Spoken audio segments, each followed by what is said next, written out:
Good news for Insta360 X4 owners. A new firmware has just dropped and it includes Apple Watch support. Stay tuned and let's check it out.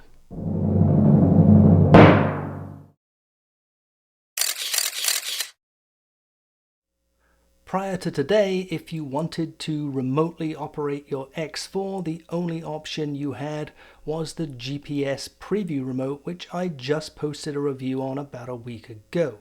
Now, at $150 in the US, it's a pretty expensive option if all you want to do is to be able to start and stop recordings and maybe change the recording mode. Well, the good news is that you now have a new option, and that is the Apple Watch. Now, I will say that compared to the GPS preview remote, the functionality is somewhat limited, and there are a few issues which need to be worked out, and hopefully those can be addressed pretty quickly, but overall it's a new and positive step which gives more options to users. So today's video is going to be quite short, but I'll place the chapters up here so you can go straight to the section or sections you're most interested in. And importantly, before we get started, just to emphasize, this video is not sponsored, paid for, or influenced in any way. I purchased all of the equipment with my own money, and the opinions are entirely my own. If you check out the support pages of the Insta360 website, you will see that firmware version 1.2.21 is now released and available for download.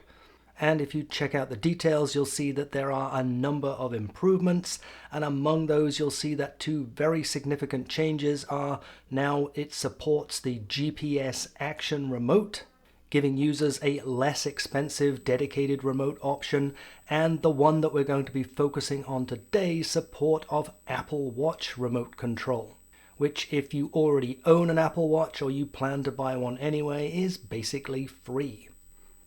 Now, when it comes to doing the upgrade, the easiest way to do this, of course, is connecting your X4 to the Insta360 app.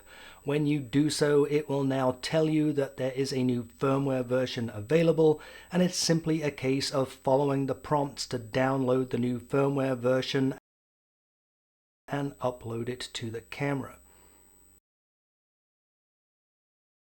And once the upload is complete and you are fully updated, you can open the Insta360 app on your Apple Watch and you will be able to connect to the X4. Okay, let's take a look at operation of the X4 using the Apple Watch app. I'm going to start my Insta360 app. And if you have not already connected to your X4, you will see it listed here. If you have, as you can see here, I have reconnect. Now, in order to connect, the camera does have to be powered on and not connected to any other remotes, such as the app or the GPS action remote or preview remote. And as long as that is not the case, we can then connect to it using the Apple Watch Insta360 app. So as you see, we are now connected. The app is pretty straightforward. You've got a very large button in the middle, which is your record button. When you press it, you can see I start recording, and you have a slight change of the display here showing you that it is recording and a count of the recording time, and obviously hitting it again stops the recording. At the bottom of the screen, you have access to the different shooting modes and the different parameters for each shooting mode. Let's start out with the mode menu. So just tapping on the camera takes you to the mode menu. You can scroll using the crown, of course, or you can scroll on the screen through the various modes. Now, this is slightly different from the menu on the camera because here, as you can see, these are exclusively video modes. If we want still picture modes, we have to swipe across to go to photo modes, and there you see all the different photo modes. So I'm going to select standard video, and here at the bottom you can see we have our current parameters, 5.7K 30. Obviously I can go in and select whatever parameters I want, just as you can on the camera.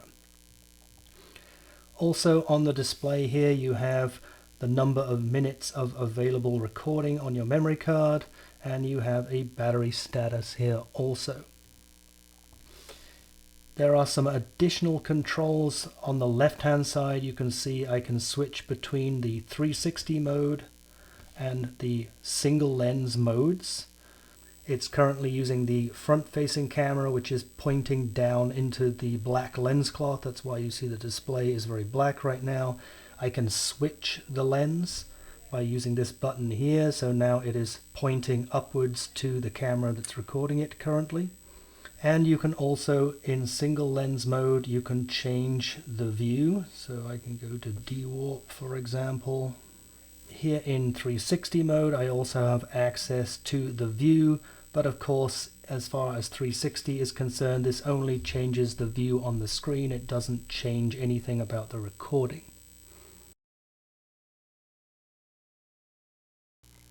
Now, there are a few things in the Apple Watch app that I'm not so much a fan of, starting with the record button here. Now, with pretty much every camera and every app for every camera, the record button is red. I don't know why they chose to put it in blue. And also, when I start a recording, yes, you can see the display is different, but looking at this, it's not really obvious at first glance that it is recording. I would much prefer to see a prominent red, maybe a flashing icon, much as you can see on the camera itself, to make it very clear that the camera is currently recording. The second complaint I have is that the interface of the app is not consistent with the interface of how you do things on the camera.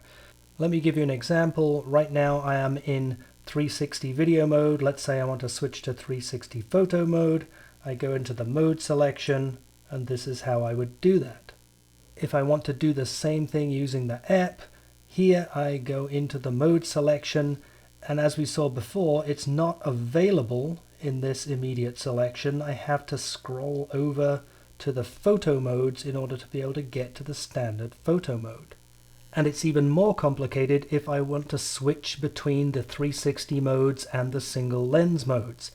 Again, if we go to the camera, if I want to select a single lens mode, I come over here and select the single lens mode that I'm looking for. If you want to do the same thing using the app, if you go into your mode selection, you'll see first of all, you don't see any of the single lens modes as options. In order to do this using the app, you first have to select single lens mode using the main screen. Then you can go into your mode selection and select the option you're looking for. It's just not consistent with the way you would do it on the camera. And finally, in this section, and somewhat related to what we just saw, I'm really not sure about the inclusion of these various controls here on the main screen. As you saw before, on the left hand side here, I can switch between the 360 mode and a single lens mode.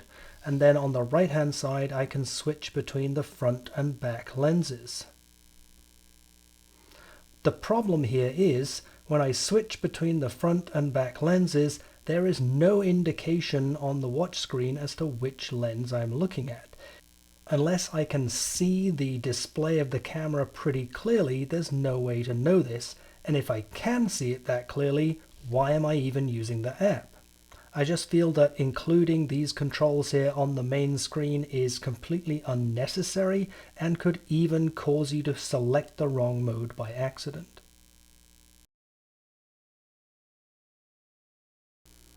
So there are a few issues that hopefully can be resolved either with firmware updates to the camera or with updates to the app itself. The first of them is that the app does not keep up with changes that you make on the camera. So just to give you an example, I'm currently in 360 video mode. As you can see, I have 5.7K 30 frames per second. Let's assume that I want to record in 8K.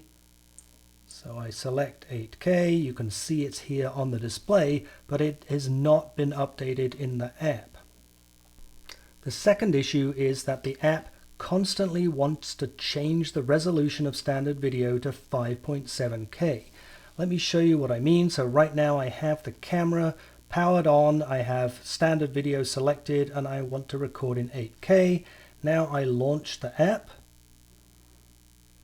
and I connect to my X4. You see it connects and sets the resolution to 5.7K. So if I don't notice this, I'm going to get the wrong resolution. The third issue I want to mention is that the app cannot wake up the camera, which for me is an important function for any remote control. If you hit reconnect, you'll notice that the camera does not wake up. There's no Bluetooth wake functionality here.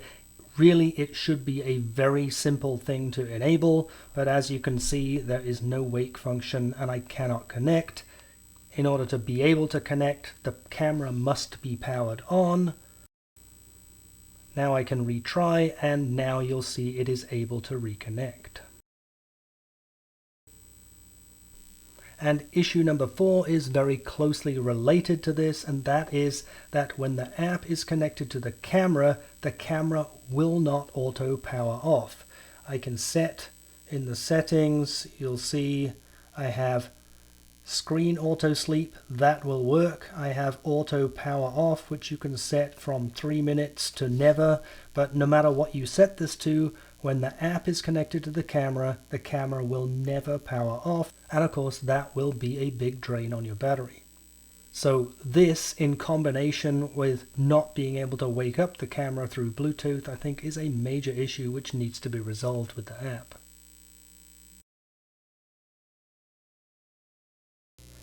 Okay, so let's just first acknowledge that the latest firmware update for the X4, giving it the ability to be controlled from an Apple Watch, is great news and finally gives X4 owners the option to be able to control the camera without having to buy expensive dedicated remote controls.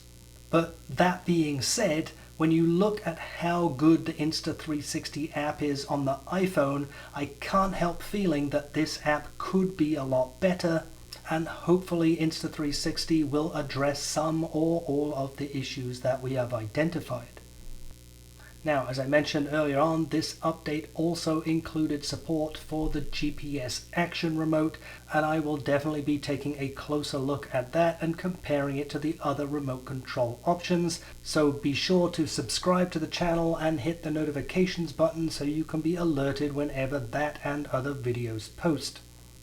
Also remember to give us a like, it definitely helps with the channel. If you have any comments, any questions, any suggestions for future videos, please drop those into the comment section, and otherwise, thank you once again for watching.